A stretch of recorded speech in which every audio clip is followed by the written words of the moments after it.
ভালোবাসা এক জিনিস, আর সংসার করা আরেকটা জিনিস। আর কিষাণুর কথা মনে রাখিস না রাই। কিষাণুকে ভুলে গিয়ে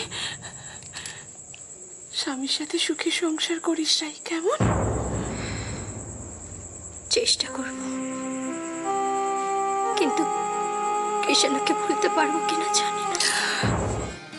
কিরে চুপ করে আছিস কেন? তুই বল, তুই ওকে ভালোবাসিস না? কি ব্যাপার কি? হ্যাঁ না, বলছি ব্যাপারটা কি, মানে এত ভালোবাসাবাসির কথা হচ্ছে দুজনে। এইবার ব্যাপারটা আমার কাছে পরিষ্কার হয়েছে নজর। আসলে আমাদের সৈকতের বিয়ের দিন এগিয়ে আসছে, তো সেই হাওয়াটা তোমার গায়েও লেগেছে আর কি, মানে তোমারও নিজের ভালোবাসার কথাটা মনে পড়ে যাচ্ছে। ঠিক লজ্জা পাচ্ছে, দেখো লজ্জা পাচ্ছে। ওকে একটু বলো না। শোনো, হ্যাঁ শোনো ভাইটি, আমি সম্পর্কর মেসোমশাই, কিন্তু আসলে বন্ধু কিন্তু। হ্যাঁ কি, তাই কি না? হ্যাঁ আচ্ছা, একটা কাজ করো, হ্যাঁ তুমিও তোমার বিয়েটা আমাদের সৈকতের সঙ্গে একেবারে লাগিয়ে দিও। হ্যাঁ আরে ভাই, এইসব ফিল্মের লোকেদের থেকে বুদ্ধি পাবে। হ্যাঁ, দুটো বিয়ে একসঙ্গে ধুম ধুম করে, আরে বাপরে বাপ, আয়োজন করে ফেলবো, কি সাংঘাতিক কিনা? হ্যাঁ বাহ, একদম ঠিকঠাক হয়েছে। অপুর কাজ বড় সুন্দর, তবে যে কেন মেয়েটার বিয়ে হচ্ছে না।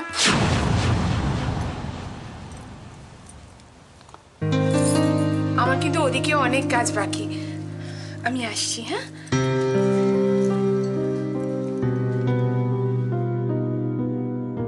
তুই তো এবারের একমাত্র ওয়ারিশ, তোকে তো শক্ত হয়ে ডিসিশন নিতে হবে। বাইরের কে কি বললো তাতে কিচ্ছু এসে যায় না।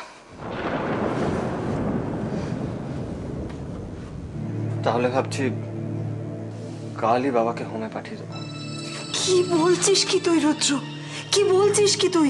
এই মানুষটাকে এই অবস্থায় তুই টানা হাঁচড়া করবি? তোর মাথা ঠিক আছে? হ্যাঁ মাথা ঠিক আছে, একমাত্র আমারই এই বাড়িতে মাথা ঠিক আছে। আর আমি যা করছি সবার ভালোর জন্য করছি।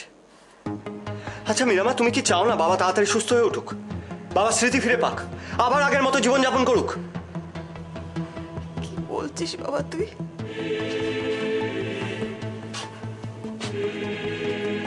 বাবার সঠিক চিকিৎসা করা তো দরকার মীরামা, আর শুনলে তো সেটা এখানে থেকে হবে না। তা বলে মানুষটাকে তুই একটা পাগলা গারদে পাঠিয়ে দিবি?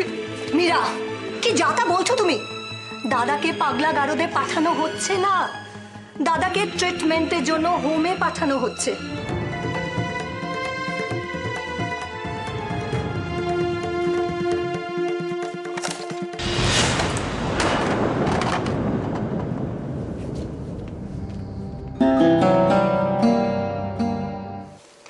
সত্যি তোকে যে কি সুন্দর সাজিয়েছে, একেবারে দেবী প্রতিমার মতো লাগছে। এরপর যখন বেনারসিটা পরবি কি যে অপূর্ব লাগবে। দেখে নিস তোর শ্বশুর বাড়ির লোকেরা না হাঁ করে তোকে তাকিয়ে দেখবে। মা, আমি কোনোদিনও এই বাড়ি ছেড়ে কখনো বাইরে গিয়ে থাকিনি। জানি তো মা, কিন্তু কি করবি বল? এটাই তো নিয়ম, বিয়ে হলে তো শ্বশুর বাড়ি যেতেই হবে। বলছিলাম চলো না আজকে দুই মামা ভাগ্নেতে একটু ময়দান থেকে ঘুরে আসি, তারপর ভিক্টোরিয়ার সামনে গিয়ে ফুচকা খেয়ে একটা সিনেমা দেখে রেস্টুরেন্টে খেয়ে একটু রাত করে বাড়ি ফিরবো। কি নাও, তৈরি হয়ে নাও। আমি তৈরি হইনি, আমি যেতে পারবো না।